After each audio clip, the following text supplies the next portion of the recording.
It all very much varies depending on the unit that you're working in, a septic unit. So you'll have your processes and procedures in place. I mean, you've got set guidelines and you've got set structures in order to do product approval. But it will vary slightly, as I found out, because I am the program director for product approval. It's the only place in the UK that actually does the training for it.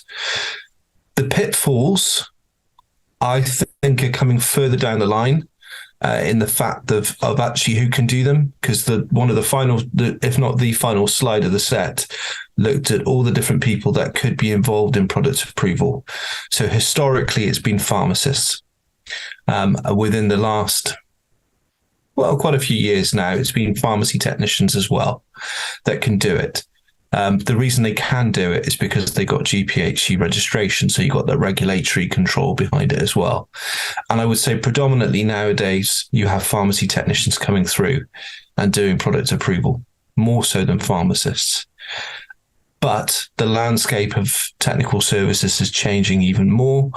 It's changing very quickly as well. So you're getting a lot of science manufacturing technicians and STP, so the scientists coming through as well into some of these roles, very similar roles. And of course, with pharmacy technicians, the IETs, the integrated education training, it's changed in the fact that you have knowledge for aseptic services, but you don't have the skills so much anymore. So that results in seeing less pharmacy technicians coming through.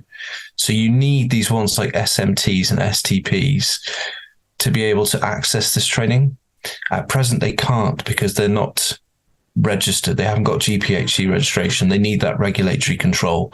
So that is a future pitfall, but it's one I know that's being discussed and being looked at to resolve.